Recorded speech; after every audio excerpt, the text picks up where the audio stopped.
Halo guys, welcome back again to my channel. Bersama saya Hansen di sini, dan seperti biasanya setiap harinya saya akan buatkan video seputar cryptocurrency. So bagi kalian yang tertarik seputar cryptocurrency, boleh aja langsung bantu saya like dan juga subscribe. Jangan lupa juga untuk hidupkan lonceng notifikasinya supaya kalian gak ketinggalan update terbaru seputar cryptocurrency. Oke, pada hari ini guys, kembali kita akan bahas seputaran Bitcoin, dan video kali ini bakalan padat banget informasinya, rata-rata semuanya penting. So kalian siapkan dulu kopi kalian, siapkan dulu teh kalian supaya kalian betah dan rileks menyelesaikan video kali ini. Dan seperti biasa, kita akan mulai dari CoinMarketCap terlebih dahulu. Per hari ini secara global market cap kripto berada di angka 1,92 triliun dolar atau turun sekitar 0,87%. Nah, Bitcoin sendiri kembali ke angka 43.700-an, Ethereum 2.923, BNB 406 dolar, XRP 0,76, Terra Luna 92 dolar, Solana 98, Cardano 0,92, Avalanche ada di urutan ke-10 dengan harga 81,94 dolar. So per hari ini kita melihat market rata-rata dalam keadaan merah, terkoreksi ranging antara 0, sekian persen hingga kurang lebih 5%. Jadi itu adalah outlook sementara dari beberapa top coin yang ada. Sekarang kita masuk dulu ke beberapa berita dan data terbaru hari ini. Nah, yang pertama di sini disebutkan analysts say bulls will aim for 48,000 now that Bitcoin's accumulation phase has begun. Jadi tentunya ini bukan berita baru ya untuk kalian guys. Beberapa video sebelumnya juga saya udah mungkin beberapa kali menyebutkan bahwa memang udah banyak sekali analis sekarang meyakini bahwa kita sekarang dalam keadaan re-accumulation phase atau akumulasi kembali setelah kemarin kita mendapati fase distribusi gitu ya. Sekarang kita dalam tahap re-accumulation atau akumulasi kembali. Oke? Dan kalau misalnya kita scroll ke bawah, maka kita akan menemukan beberapa info penting di artikel ini. Pertama, secara Fear and Greed Index, sekarang kita udah berada dalam keadaan netral, angkanya 52.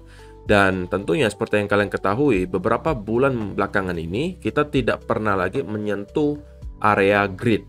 Kita hanya berkutat saja antara area extreme fear, kemudian maksimal di netral.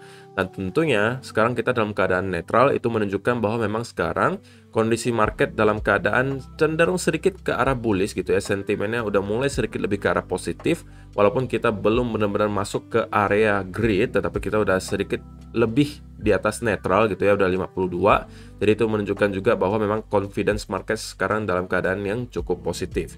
Cuma kita harus tentunya memantau beberapa hari kemudian apakah hal yang sama akan terjadi atau kita akan kembali masuk lagi ke area fear dan extreme fear, karena selama berbulan-bulan sekarang kita sudah berada di area tersebut.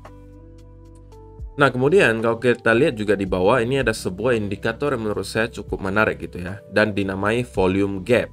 Ini dipost oleh seseorang yang bernama Reg Capital, dan dia mengatakan the sideways price action for Bitcoin has been largely influenced by the fact that the top cryptocurrency has entered a volume gap.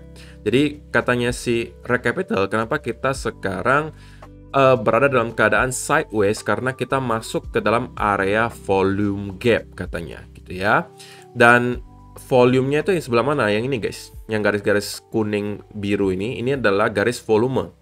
Jadi dengan adanya indikator ini kita bisa mengetahui di mana-mana saja area yang bisa menarik para trader untuk kembali masuk, atau area-area mana saja sih yang menarik bagi para investor gitu ya. Secara volume kita bisa melihat bahwa ketika kita mencapai harga tertentu, volumenya itu meningkat, alias minat orang-orang untuk menjual atau membeli itu cukup tinggi di area tersebut gitu ya.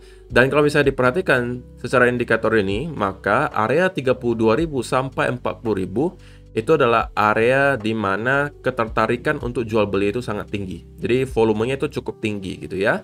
Kemudian setelah 40.000 kita langsung loncat ke sekitaran area 48.000. Baru lagi kalau misalnya kita lihat di atasnya itu kurang lebih sudah berada di kurang lebih 56.000 sampai 57.000 gitu ya. Jadi katanya si Reg Capital, apabila kita mendapati ada semacam gap di sini, gap itu ya dalam artian kalau misalnya kita mendapati ada volume yang besar seperti ini, itu cenderung dijadikan sebagai ya area support resistance lah gitu ya. Seperti yang kita ketahui juga ya, kalau misalnya ada yang berada di atas itu berarti cenderung sebagai resistance, kalau misalnya di bawah ya cenderung sebagai support gitu ya. Nah, berarti secara volume bisa jadi area 48.000 itu adalah sebagai area next resistance. Jadi kita mempunyai gap gitu guys. atau jarak antara satu area yang volumenya cukup tinggi dengan area berikutnya yang mempunyai volume cukup tinggi. Antara 40.000 dan 48 kita mempunyai semacam gap. Dan katanya si reg capital, apabila kita mendapati sebuah gap di sini, itu biasanya akan langsung terisi full. Oke, di sini dikatakan volume gaps tend to get filled entirely. Major volume gap resistance lies ahead at 48,000 region, which happens to be the mid-range area of the macro range. Jadi dia mengatakan bahwa apabila kita udah menembus di atas area resistance sebelumnya yang harusnya terakhir itu berada di 40.000, maka biasanya kita akan meneruskan sampai ke sekitaran area volume yang besar berikutnya yang berada di kisaran area 48.500 katanya. Jadi menurut dia, kalau misalnya kita udah fill sebagian dari gap ini, biasanya itu akan sekaligus diisi semuanya. Jadi dia mengatakan kemungkinan kita bisa akan at least menyentuh ke area 48.500 sebelum kita mendapatkan semacam lagi perlawanan dari para bear gitu ya. Jadi itu menurut si reg capital, dan menurut saya ini adalah sebuah indikator yang cukup menarik gitu ya. Jadi itu adalah dari reg capital. Dan kalau misalnya kita scroll juga ke bawah, maka kita juga akan menemukan data on-chain yang mungkin jarang kita lihat ya, tetapi ini juga salah satu yang menurut saya cukup penting untuk kita pantau. Ini dari Ki Yong-ju, CEO of the on-chain analysis firm CryptoQuant. Jadi according to Ki, the Bitcoin accumulation phase has begun. Jadi yang mengatakan bahwa fase akumulasi Bitcoin sudah berlangsung itu si Ki Yong-ju. Kenapa dia bisa mengatakan hal tersebut? Ini didasarkan pada data on-chain yang dinamakan realized cap gitu ya. Dan kalau misalnya kalian perhatikan, itu indikatornya yang warna ungu di sini ya guys ya. Nah, warna ungu itu berarti Bitcoinnya sudah di hold kurang lebih gitu ya 6-12 bulan. Semakin warnanya ungu di sini, bukan ungu lagi ya, kalau misalnya udah agak jatuhnya ke pink, itu di sini udah 12 bulan sampai 18 bulan sampai seterusnya gitu ya. Dan kalau misalnya diperhatikan, secara ini adalah data historis ya guys, bahwa kita sudah mendapati berkali-kali fase akumulasi dan distribusi. Di sini kita mendapatkan fase akumulasi, kemudian kita mendapati rally berikutnya ke atas. Fase distribusi kita mendapati mid cycle correction, kemudian kita naik lagi sekali lagi baru masuk ke bear market. Dan di sini, ketika di sini ini yang kita namai dengan fase reaccumulation atau akumulasi kembali. Ketika kita mendapati semacam koreksi besar, kemudian kita mendapati ada kenaikan yang signifikan dari segi realized cap-nya. Oke, dan ketika kita mendapati akumulasi itu masuk ke puncaknya yang biasanya itu sekitaran angka 60-80, biasanya tidak lama kemudian kita akan mendapati Bitcoin berbalik arah atau berubah trennya dari yang awalnya bearish menjadi bullish. Kemudian di sini kita masuk lagi fase distribusi di awal tahun 2018, tentunya itu awal dari bear market, dan kita baru masuk lagi ke tahap akumulasi di pertengahan tahun 2019. Ketika itu kita juga mendapati realized cap-nya udah di atas angka 60, bahkan ini kurang lebih 70 lah ya. Baru kemudian kita mendapati kenaikan, kemudian kita mendapati lagi fase akumulasi kedua, pada akhirnya kita baru mendapati bull rally di sini. Dan kita kemudian mendapati fase distribusi lagi di awal tahun 2021, oke, sehingga pada bulan Mei 2021 kemarin kita mendapati koreksi besar, dan semenjak saat itu kita masuk ke dalam yang namanya fase reaccumulation. Dan di sini disebutkan early phase atau fase awal akumulasi. Walaupun kita belum mendapati indikator ini nyampe di atas angka 60, tetapi kita udah hampir mendekati. Oke, jadi ya bisa jadi aja kita masih mendapati angka ini terus-menerus naik gitu ya sampai menyentuh angka 60, baru mungkin kita bisa melihat ada semacam pergerakan yang cukup signifikan ke atas.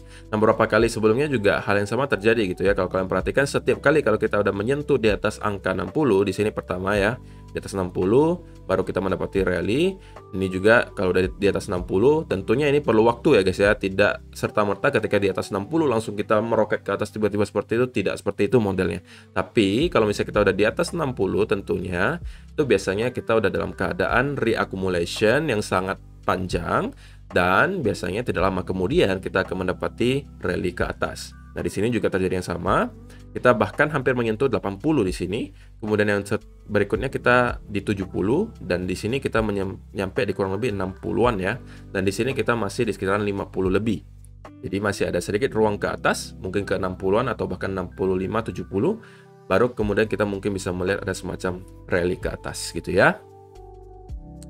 Oke, kemudian kita juga kemarin sempat berbicara soal di mana kita melihat data on-chain itu secara supply itu semuanya udah dalam keadaan positif, di mana balance on exchanges itu terus-menerus tergerus, illiquid supply itu terus-menerus naik. Artinya dari segi supply kita terus melihat kelangkaan terjadi di stok Bitcoin, alias stoknya Bitcoin itu dari hari ke hari itu terus berkurang. Jadi dari segi supply itu udah oke banget, tapi dari segi demand-nya kemarin kita sampaikan memang masih sedikit lagging gitu ya, masih sedikit kurang lah. Demand yang besar itu masih kurang. Jadi katanya si analis bahwa salah satu major catalyst atau pemicu gitu ya yang bisa kembali mendapati membuat Bitcoin kembali mendapatkan demand yang besar itu bisa jadi adalah ketika nanti rate hike atau kenaikan suku bunga dari the Fed. Kalian perlu catat bahwa yang akan terjadi di bulan Maret ini yang event salah satu paling besar itu adalah yang ditunggu, yaitu adalah kenaikan suku bunga dari the Fed. Dan itu akan terjadi di tanggal 16 Maret nanti. Jadi kurang lebih 2 minggu lagi ya. 16 Maret, kalian catat ada FOMC meeting di mana nanti the Fed akan memutuskan akan menaikkan suku bunga atau tidak. Dan menurut saya ini akan kembali menciptakan gitu ya volatilitas di market. Dan ini bisa jadi gitu ya menjadi sebuah pemicu apabila market menginterpretasikan keputusan the Fed itu sebagai hal yang positif bagi market, maka itu kita bisa melihat semacam demand besar-besaran kembali masuk ke market. Tapi tentunya itu tergantung nanti interpretasi pasar seperti apa. Oke, karena secara teori gitu guys ya, technically a rate hike strengthen the USD and therefore weakens Bitcoin. Jadi secara teori sebenarnya kalau misalnya kita mendapati kenaikan suku bunga, secara teori harusnya itu memperkuat US dollar. Dan jika US dollar menguat, ya cenderung biasanya Bitcoin melemah gitu ya, tapi itu secara teori. Jadi kita harus tetap menunggu dulu reaksi market seperti apa nantinya, karena kadang-kadang gitu guys, teorinya A, tetapi yang terjadinya malah B. Karena ini semuanya tergantung dari interpretasi investor. Kalau investor menilainya keputusan the Fed-nya baik untuk market, maka tentunya mereka akan buy. Tapi kalau sebaliknya, ya mereka akan sell. Sesimpel itu. Dan interpretasi masing-masing orang itu berbeda guys, tidak bisa disamain gitu kan. Mungkin menurut sebagian orang, kenaikan suku bunga 0,25 itu baik. Tapi ada juga mungkin menurut sebagian orang, 0,25 itu tidak baik. Jadi kan beda-beda gitu. Kalau menurut A itu baik, ya bisa jadi dia buy. Tapi kalau menurut B itu jelek, ya bisa jadi dia sell. Jadi tergantung interpretasi masing-masing. Dan kali ini kita juga mendapati bahwa ada seseorang yang mengatakan si altcoin Sherpa namanya. Dia mengatakan bahwa kalau misalnya kita mengulangi hal yang sama yang terjadi juga di bulan September di sini ya guys. Ya berarti kita juga bisa mengulangi hal yang sama di sini. Vertical accumulation. Alias kita akan mendapati semacam kenaikan yang cukup signifikan secara vertikal naik terus ke atas kalau misalnya kita memang mengulangi ya guys. Tapi kalau misalnya tidak, ya berarti berbeda. Dan kalau misalnya kita perhatikan juga memang sekarang kita memunculkan beberapa pattern gitu ya. Ada yang mengatakan ini W pattern, tapi juga ada yang mengatakan ini kita di double bottom pattern gitu ya. Banyak banget sekarang analisa yang keluar. Menurut kalian kita ada di pattern apa nih sekarang guys? Lalu kalian kira-kira lebih percaya patternnya yang terjadi sekarang itu yang mana? Saya pengen tahu komentar kalian di kolom komentar di bawah. Nah, kemudian artikel kedua di sini disebutkan Bitcoin price now has support above 40K as data shows Bitcoin redistribution event. Jadi lagi-lagi kita mendapati ada analisa gitu ya mengatakan bahwa support Bitcoin sekarang itu udah di atas angka 40.000. Nah, cara taunya dari mana? Nah, kita akan bahas di artikel ini. Nah, kalau misalnya diperhatikan, ada beberapa hal menarik yang ditunjukkan di artikel ini. Pertama tentunya dari Jurien Timmer, dia mengatakan bahwa sekarang ya kita mendapati potensial double bottom. Ya, tentunya ini tidak sulit untuk dimengerti ya, karena di chart kita memang melihat ada potensial double bottom itu tercipta. Dan neckline-nya itu berada kurang lebih di area 45.500-an kurang lebih. Nah, kalau misalnya kita mampu break di atas itu, maka kemungkinan double bottom-nya bisa jadi valid, dan kita akan bisa mendapati rally lagi ke atas gitu ya. Nah, kenapa bisa dikatakan bahwa area support sekarang itu udah di atas 40.000? Nah, ini berdasarkan as Bitcoin has increased, bits have inched up in step with new demand now lying at around 43,200 dollar. Jadi dikatakan sekarang bahwa area demand itu semakin ke sini itu semakin tinggi. Alias sekarang udah banyak sekali orang-orang yang menunggu di sekitaran area 43.200. Jadi orderan itu numpuk di sekitaran 43.200. Nah, itu kenapa disebutkan bahwa area support bisa jadi di atas 40.000 sekarang. Karena orang-orang udah mulai menunggu gitu ya, menjemput di sekitaran area 43 ribuan.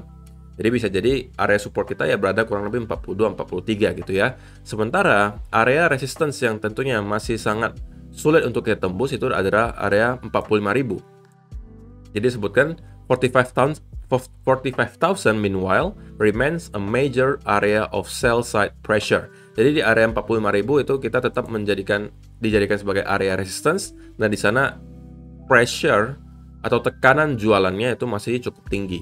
Dan saya udah jelaskan kenapa ya gitu di video sebelumnya, kenapa 45.000 itu akan dijadikan area perlawanan bagi para bear. Nanti saya akan jelaskan kembali di chart ya. Dan ya, kalau misalnya dilihat juga di sini dikatakan this behavior describes a broad scale weak hand to strong hand redistribution event. Jadi dari segi data on-chain dan lain sebagainya, kita melihat bahwa kita sekarang dalam fase reaccumulation sekali lagi. Dan itu berarti sekarang kita lagi memindahkan gitu guys ya. Memindahkan karena secara data gitu, orang-orang yang dari kemarin jualan itu adalah orang-orang yang masih baru-baru masuk, yang masih newbie gitu, yang belinya di pucuk. Belinya di 69, belinya di 58.000. Itu adalah rata-rata orang yang jualan kemarin. Dan mereka jualan itu ke orang-orang yang mempunyai strong conviction atau keyakinan yang cukup tinggi terhadap Bitcoin, dan mereka terus menyerok. Jadi ini adalah namanya this behavior describe a broad scale weak hand to strong hand redistribution event, atau event distribusi dari para weak hand atau orang-orang yang tidak bisa ngehold ke orang-orang yang hold jangka panjang, alias dari weak hand ke strong hand. Jadi pindah tangan gitu ya.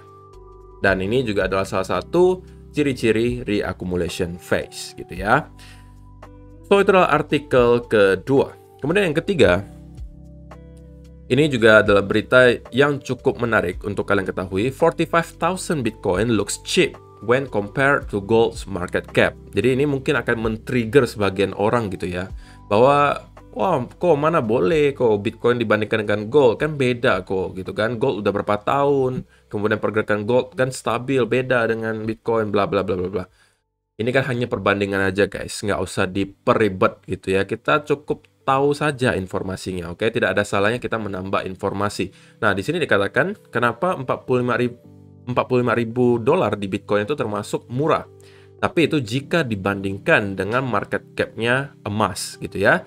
Dan di sini ada sebuah tabel yang menunjukkan most valuable tradable global asset atau aset global yang paling valuable atau paling berharga. Nah, di sini nomor satu itu tentunya masih dipegang oleh gold karena market cap-nya paling besar guys, 12,2 triliun dolar market cap-nya. Jadi itu masih kurang lebih 12 kali lipat daripada Bitcoin sekarang gitu ya. Kemudian yang kedua ada Apple, Saudi Aramco, dan lain sebagainya. Rata-rata di area 2 triliunan dolar. Dan Bitcoin itu berada di peringkat 9 gitu guys. Dan udah menggeser Nvidia, Facebook, Berkshire Hathaway, ini perusahaannya si Warren Buffett. Kemudian ada Tencent, Palladium, dan sebagainya, itu udah digeser. Jadi sekarang Bitcoin itu adalah aset nomor 9 paling berharga di dunia yang bisa di-trade atau diperjualbelikan. Gitu ya. Dan kalau misalnya kita mendapati Bitcoin, ini angan-angan dulu ya guys ya. Kalau misalnya kita mendapati Bitcoin mampu break atau menyentuh saja di atas angka $100.000, alias berarti kurang lebih 2,5 kali lipat lagi dari sini, maka kita akan mendapati kemungkinan Bitcoin itu nyampe ke sekitaran urutan 5 atau urutan 4 sebagai aset global yang mempunyai value atau harga atau market cap paling besar di dunia. Seperti itu ya. Jadi itu adalah berita untuk kalian. Dan kalian juga bisa, kalau misalnya pengen baca beberapa yang lain, jadi kalian juga bisa cek nanti di Cointelegraph. Menurut saya yang ini, menurut saya nggak terlalu penting, jadi saya nggak bakalan bahas karena nanti terlalu panjang gitu ya. Kemudian yang terakhir ini dari Will Clemente, for momentum-based market participants still think short-term holder cost basis is one of the most important levels for Bitcoin to reclaim. Reclaim this and game on. Currently sits at 46,500.